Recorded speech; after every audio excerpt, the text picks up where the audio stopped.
Irmãos, sem mais demora, vamos abrir em Gênesis, capítulo de número 38, dar seguimento à nossa série de mensagens. Gênesis, capítulo de número 38, nós vamos olhar para a palavra do Senhor essa manhã. Versão Almeida, século 21, vamos ver o que diz a palavra do Senhor.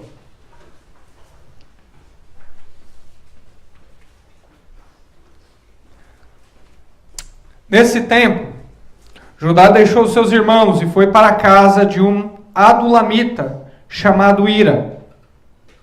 Ali, Judá viu a filha de um cananeu chamado Suá. Tomou-a por mulher e uniu-se a ela. Ela engravidou e teve um filho. E o pai deu-lhe o nome de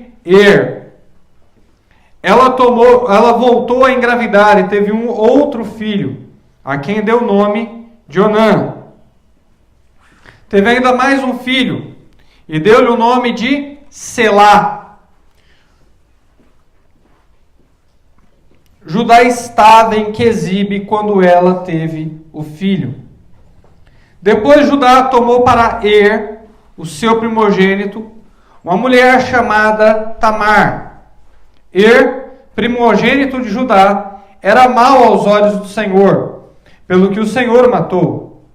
Então Judá disse a Onã: toma a mulher de teu irmão, cumpre o teu dever de cunhado, e dá descendência a teu irmão. Porém Onã sabia que a descendência não seria sua. Assim, toda vez que se unia a mulher de seu irmão, derramava o sêmen no chão, para não dar descendência ao irmão. E o que ele fazia era mal aos olhos do Senhor, pelo que também o matou. Então Judá disse à sua nora, Tamar: conserva-te viúva na casa de seu pai, até que meu filho Selá se torne homem adulto. Pois dizia, para que esse não morra também como seus irmãos. Assim Tamar foi morar na casa de seu pai. Com o passar do tempo, a filha de Suá, mulher de Judá, morreu. Depois de consolado, Judá subiu a Timate, ao encontro dos tosqueadores das suas ovelhas. Ele e seu amigo Hira, o adulamita. E avisaram Tamar, dizendo: o teu sogro está subindo a Timate para tosquear as suas ovelhas. Então ela se despiu dos vestidos da sua viuvez e se cobriu com o véu, e assim, disfarçada, assentou-se à porta de Enaim, que está no caminho de Timate, porque via que Selá já era homem adulto. E ela não lhe havia sido dada por mulher. Ao vê-la, Judá julgou que fosse uma prostituta, porque ela havia coberto o rosto. Sem saber que era sua nora, dirigiu-se a ela no caminho e disse: vem, eu quero me deitar com você. Mas ela perguntou: o que é que você vai me dar por deitar-se comigo? E ele respondeu: eu te mandarei um cabrito do rebanho. Mas ela ainda perguntou: tu me darás alguma garantia até que você mande o cabrito? Então ele disse: que garantia eu posso te dar? E ela respondeu: o teu selo com a corda e o cajado que está em tua mão. E ele os entregou. Então deitou-se com ela e ela engravidou. Então levantou-se, foi, tirou de si o véu e vestiu as roupas da sua viuvez. Depois, Judá mandou o cabrito por meio do seu amigo, o adulamita, para receber a garantia da mão da mulher, mas ele não a encontrou.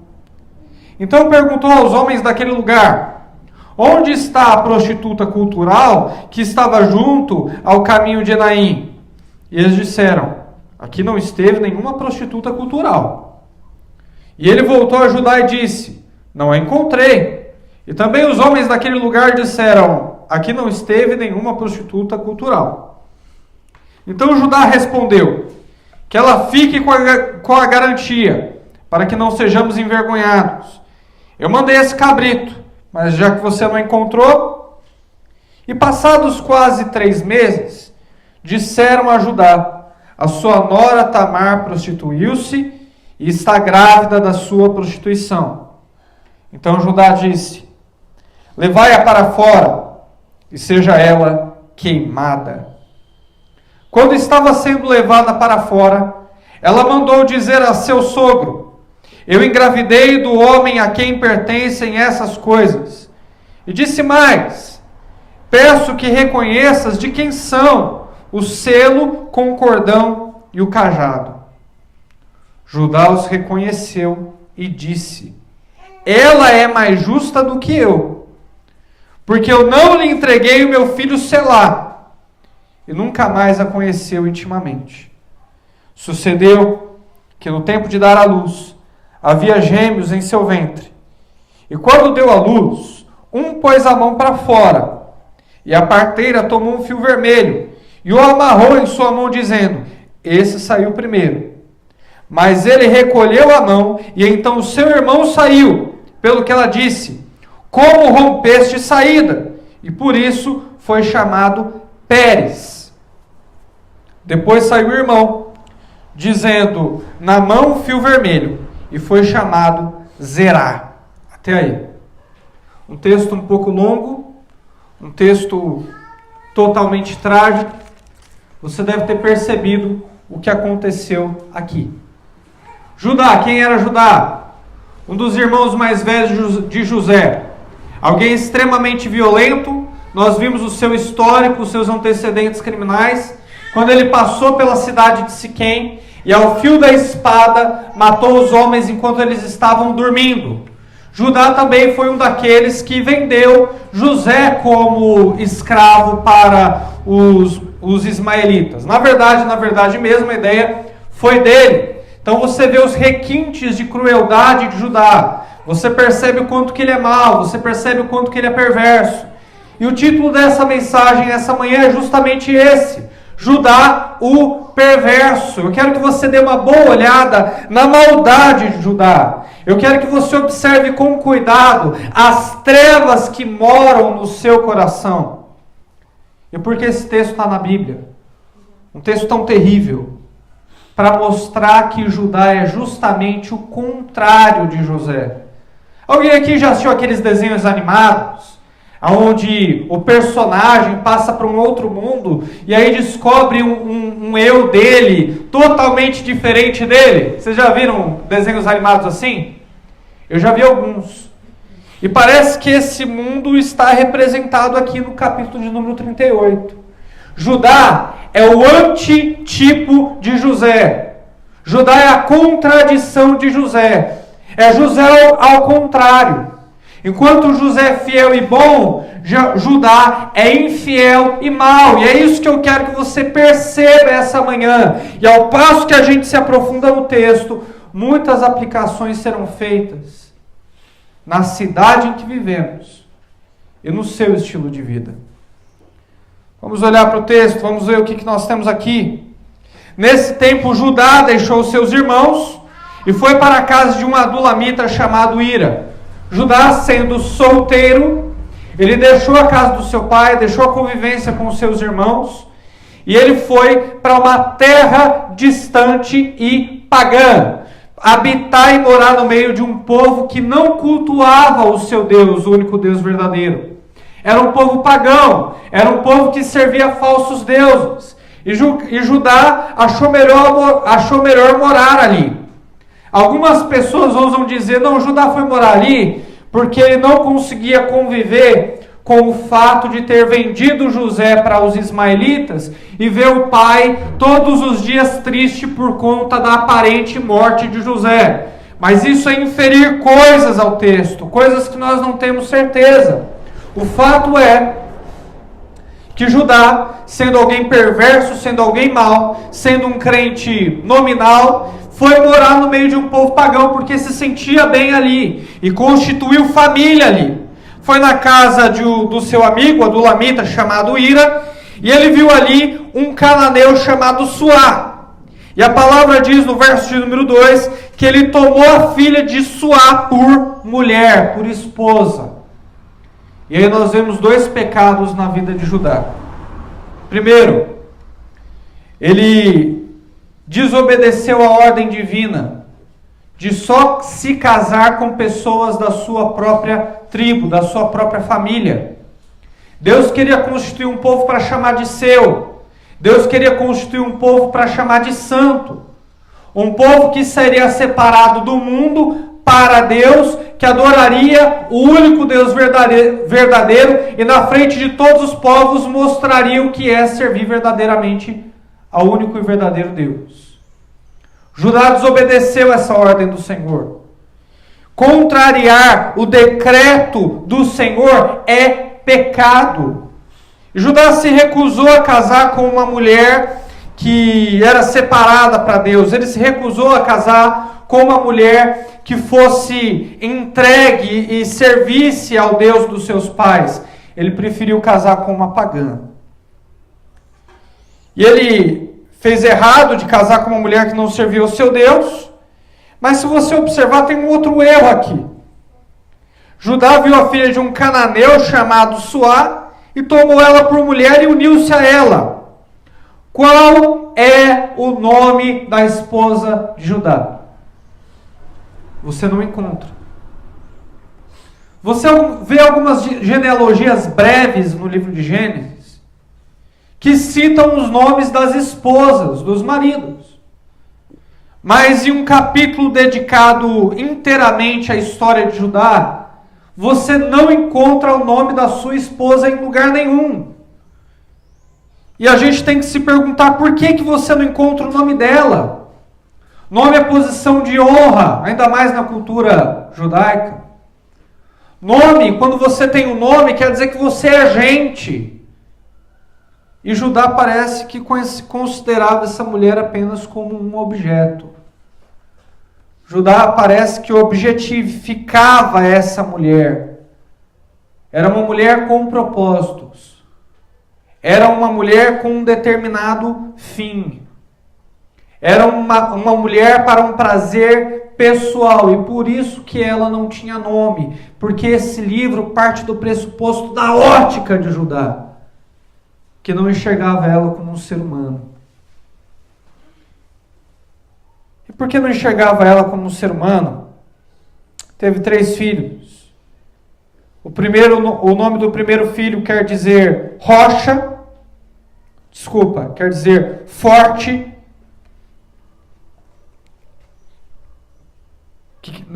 O nome do primeiro filho quer dizer quer dizer vigia. O nome do segundo filho quer dizer forte. E o nome do terceiro filho quer dizer rocha.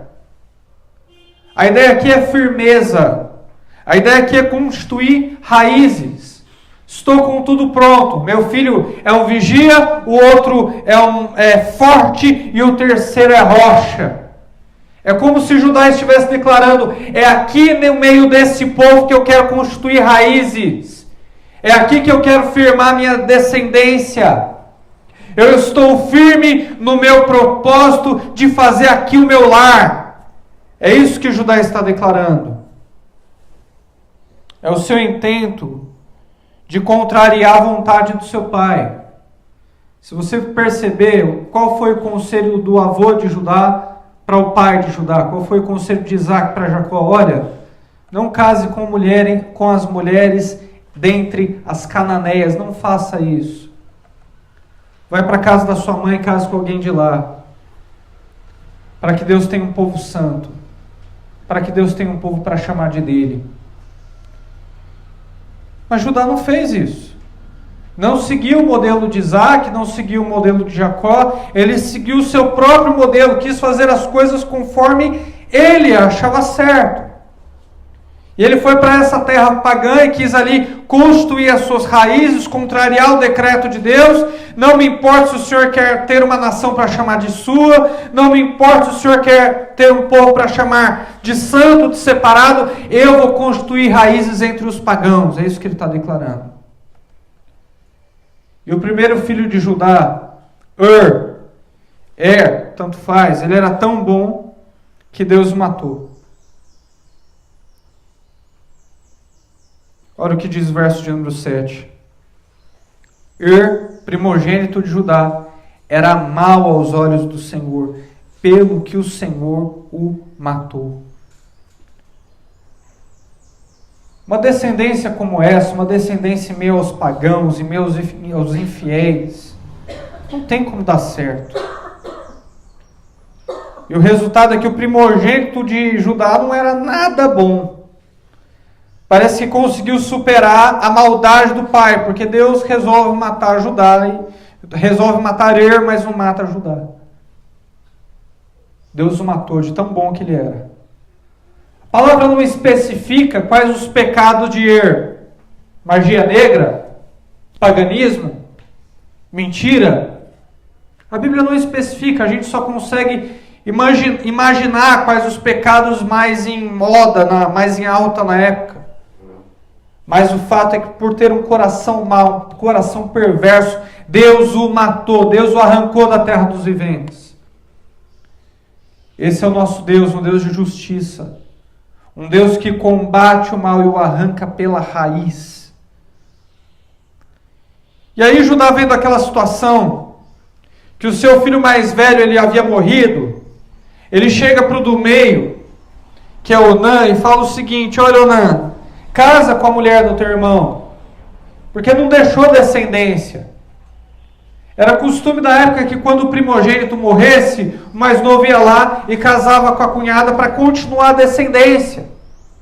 E o filho daquele que seria gerado entre o irmão entre o irmão e a cunhada, ou seja, entre Onã e Tamar, não seria descendente seu. Segundo a cultura judaica, não seria descendente de Onã, seria descendente de seria descendente do seu irmão mais velho. Assim seria considerado. E Onã não queria se prestar esse papel. Ele não queria deixar descendência para o seu irmão mais velho. Ele não queria seguir os costumes da sua cultura. Não. Quando ele estava prestes a engravidar a esposa, ele derramava no chão o seu líquido já para não fecundá-la. E ele fazia assim. Parece que ele aprendeu a ser um egoísta profissional com o seu pai. Parece que ele aprendeu as raízes de autossatisfação sexual que entenda com o seu pai. E ele não quis se prestar aquele papel. E como não quis fecundá-la, como cometeu um crime diante de Deus, um pecado terrível de ordem sexual, se autossatisfazendo, não deixando descendência para o seu irmão, Deus também o matou. Olha o que diz o verso de número 9. Porém Onã sabia que a descendência não seria sua, e assim, toda vez que se unia a sua mulher de seu irmão, derramava o sêmen no chão para não dar descendência ao irmão. Verso 10 nos diz a atitude de Deus.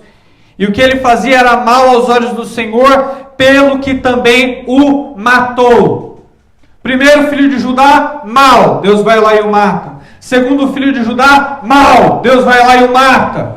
Deus faz justiça, Deus arranca eles da terra dos viventes. E aí nós temos o terceiro filho de Judá.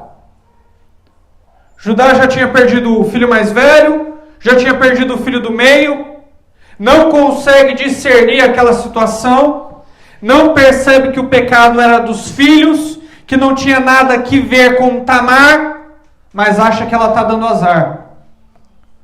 A segunda vez que um filho meu casa com essa mulher e morre, essa mulher está dando azar. E chega para ela e fala: vai morar com teu pai. Vai morar com teu pai, até o meu filho ser lá, o terceiro ser adulto, aí eu vou cumprir o costume e eu vou dar ele para você como seu marido. Mas vai morar com seu pai. Ele não fala claramente para ela, mas pensa que ela dá azar. Você já viu essa cena na nossa sociedade? Pessoas que não conseguem culpar quem verdadeiramente tem culpa. Pessoas que culpam o inocente. É o marido que chega embriagado em casa e culpa a mulher por estar embriagado. A culpa é sua. Se eu bebo é porque a culpa é sua. Se eu tenho outra é porque a culpa é sua. Nós vivemos em uma sociedade que não assume as suas responsabilidades e as suas culpas. Nós vivemos em uma sociedade onde você culpa o outro porque é mais fácil, você não tem que lidar com os seus próprios pecados. Eu vejo esse retrato em Judá, e eu vejo esse retrato hoje. Manda ela para lá, a culpa é do outro. E ela vai.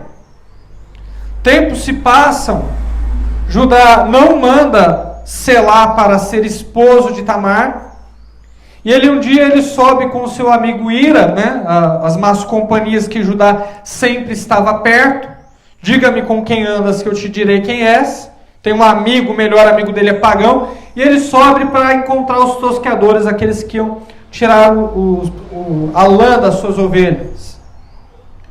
E aí Tamar, no verso de número 14, a gente percebe que ela se veste, ela se finge de prostituta, ela tira os vestidos da sua viuvez, não sei se era preto como é hoje, mas eram roupas que mostravam que ela era viúva e não podia se casar de novo.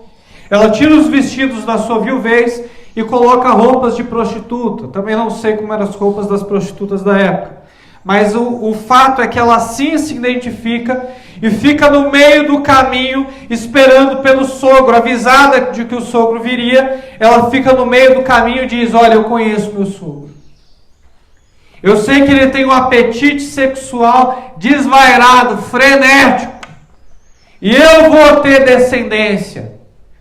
Ele não mandou o terceiro filho dele para mim, ele não cumpriu a palavra dele, ele mentiu para mim, ele acha que eu sou um amuleto de azar, mas as coisas não vão ficar assim. Eu vou ter a minha descendência. E esperou por ele, fez as jogadas certas para conseguir aquilo que ela queria.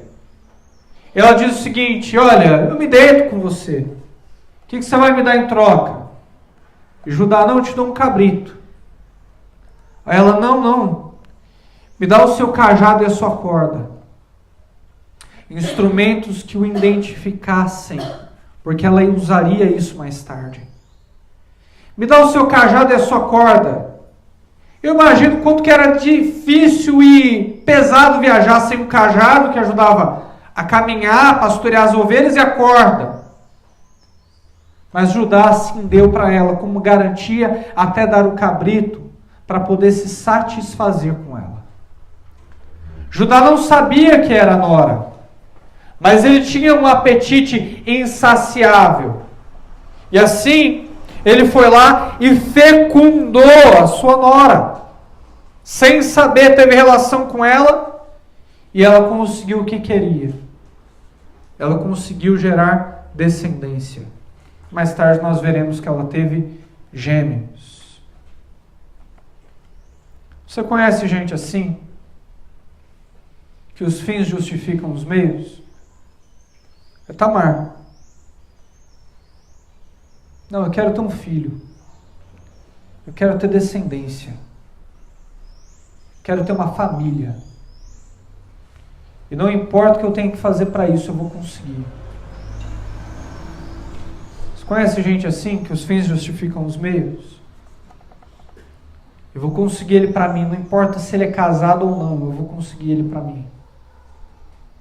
Eu vou subir de cargo nessa empresa, nem que eu tenha que derrubar esses dois que estão acima, mas eu vou subir de cargo nessa empresa e ninguém, nada vai me atrapalhar nesse intento. Você conhece gente assim? Que atropela quem está na frente para garantir a própria felicidade? Tamar. É o teu colega de trabalho. É o teu colega na faculdade. Talvez seja você. Que coisa, não? Parece que a história se repete aqui. Judá que enganou Tamar. Judá que disse para ela, olha, eu vou te dar o meu filho Selá. E acabou não dando, mentindo para ela, não cumprindo a sua palavra. Agora ele foi enganado. Jacó, seu pai de Judá, era um tremendo mentiroso. Ele mentiu para o seu próprio pai, mentiu para Isaac, fugiu, mentiu para Esaú, enganou Esaú, também teve que correr. Foi morar lá com Labão, onde conheceu a mãe de Judá, Leia. E foi enganado por Labão ali. Teve que trabalhar 14 anos para finalmente se casar com a mulher com quem se apaixonou. Parece que Deus leva os enganadores a enganarem e a serem enganados. A provarem o gostinho do seu próprio remédio. E Judá, então, caiu no conto do vigário. Foi enganado. A palavra de Deus diz, em 2 Timóteo 3,13, os homens vão de mal a pior, enganando e sendo enganados. Retrato de Judá, retrato de Jacó. Enganaram e foram enganados. A história se repete. Os mentirosos aqui caíram no conto do vigário. E é isso que essa sociedade representa. Os espertos de hoje são os trouxas de amanhã. Hoje você dá um golpe e dá certo. Amanhã você dá um golpe e não dá certo. Ou amanhã alguém te dá um golpe. Essa é a identidade dessa sociedade. Uma sociedade que deixa os outros para trás e que é deixada para trás. Eu vejo muito do retrato da nossa sociedade aqui.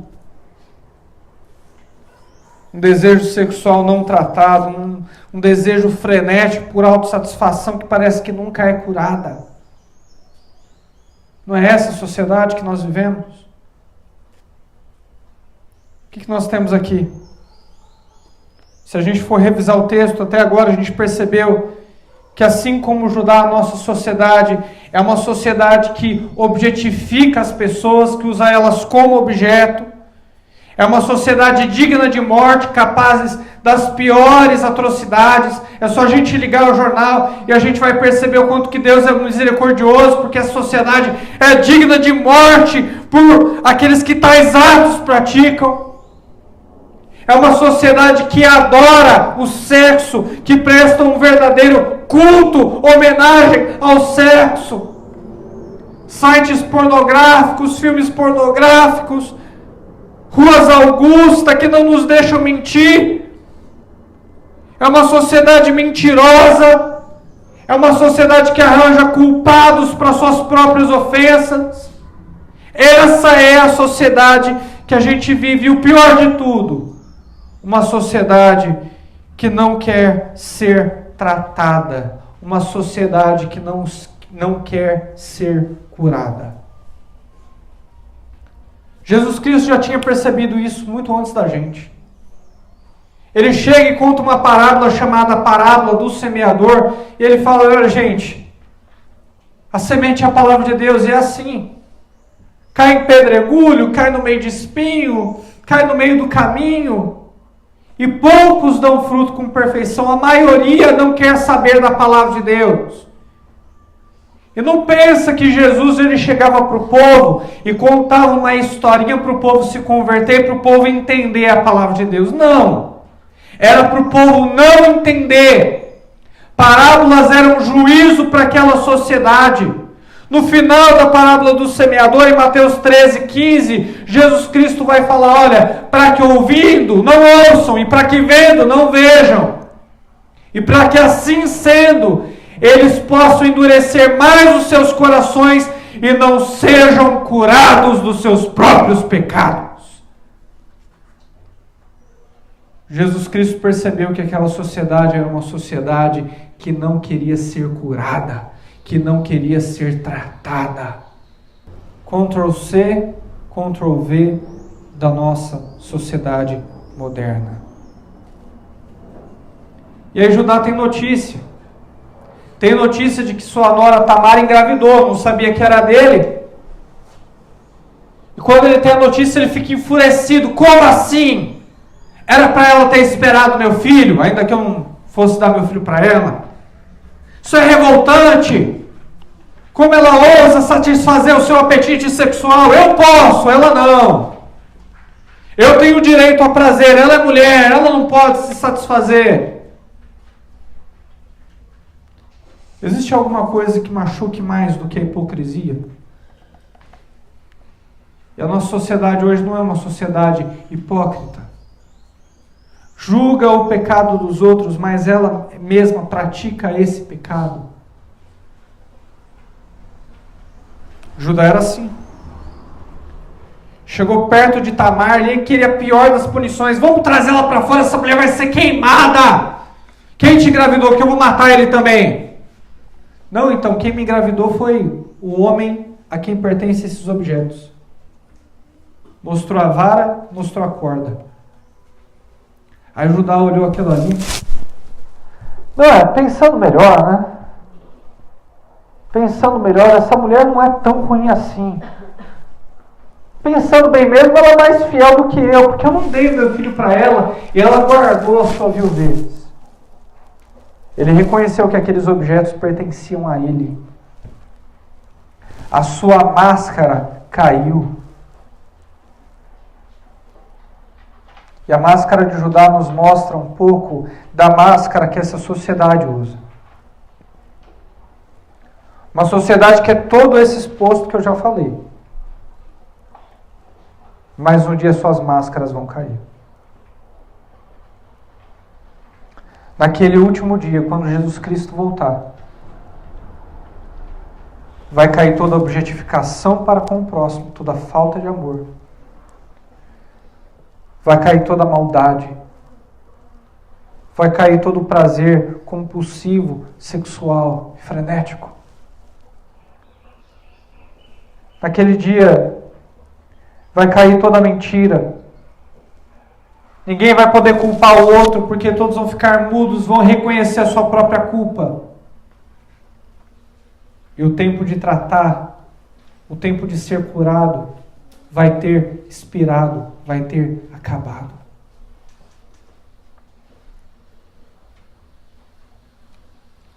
O que assusta não é a vida de Judá e não é a vida dessa sociedade.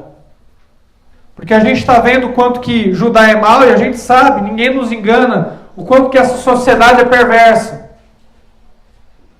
O que assusta é que Judá pode ser uma cópia sua. Você é aquele que transmite doença para que essa sociedade fique desse jeito?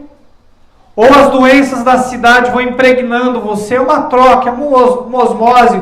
Ora você dá, ora você recebe, ora você espere veneno, ora você é envenenado, não importa. Será que Judá não é um retrato seu? Você tem amado o seu próximo? Quais são as suas atitudes objetivas de amor para com o seu próximo? Ou o próximo para você também não tem nome, é uma qualquer, cumpre o seu propósito, te autossatisfaz, mas você não está interessado na vida dele.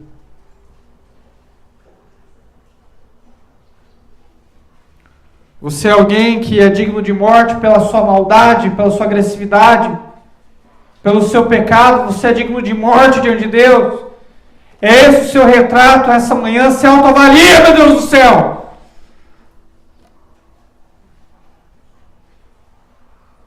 Esse é o seu retrato?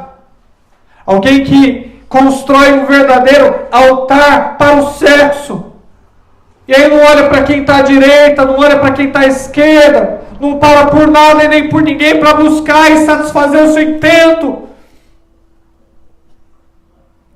Não pense que eu não tenho misericórdia de você essa manhã, porque eu tenho. Mas se você quer ser tratado, se você deseja tratamento pelo médico dos médicos, precisa reconhecer as suas doenças. Precisa ver o que está podre por dentro. Você é mentiroso. Mente tanto que acredita na própria mentira. Você está arranjando culpados para os seus pecados, para as suas ofensas diante de Deus. A culpa é dela, pastor, a culpa é dele. O que eu podia fazer?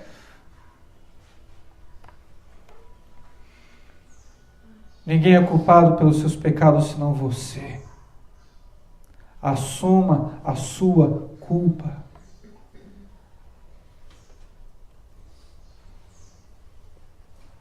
Você precisa avaliar. Talvez você seja um hipócrita. Eu sou melhor que ele. No fundo, nós cometemos os mesmos pecados, mas eu cometo pelos motivos diferentes dos dele. Talvez você seja um hipócrita e talvez essa seja a sua pior doença essa manhã. Você é um pouco Judá. Mas eu quero te dar uma palavra de esperança. Parece que o Judá teve uma certa lucidez aqui. Verso de número 26 mostra o momento da sua lucidez, que a sua máscara finalmente caiu. E aí daquela união, Tamar teve 2 filhos por parte de Judá. O nome do primeiro era Pérez, que quer dizer brecha, que quer dizer saída. E o nome do segundo é Zerá, que quer dizer brilho. De maneira poética, eu disse poética, não poesia bíblica, a minha própria. Eu quero aplicar a palavra para você essa manhã. Você vê que teve uma briga no ventre entre os 2 gêmeos aqui. Parecia que Zerá ia sair primeiro, mas aí inverteu-se a ordem das coisas e Pérez achou uma brecha e saiu. Assim como Pérez achou uma brecha, assim como Pérez achou uma saída, você também tem uma saída, você também tem uma brecha essa manhã. E a sua Pérez, a sua saída, é Judá. Não esse que a gente está vendo, mas o leão da tribo de Judá. Porque Pérez, ele é tataravô de Davi, isso é muito significativo. Porque Davi é tataravô de Jesus. E a gente observa que na pior das descendências, Deus pode fazer um milagre e atrair pessoas para si. O leão da tribo de Judá está aqui essa manhã. Com o seu rugido, ele quer tirar todas as suas doenças. A gente tem que se perguntar por que uma passagem como essa ela está na Bíblia. Ela divide a escravidão de José com o que finalmente aconteceu com José no Egito. E Judá é o contrário de José. É a contradição de José. José e Judá, ambos foram morar em uma terra pagã, em uma tribo pagã. E aí Judá, satisfazendo os seus apetites sexuais, é desenfreado. E José, na casa de Potifar, o seu senhor, a sua mulher, a mulher de Potifar, queria deitar-se com José. E José disse não. E José correu.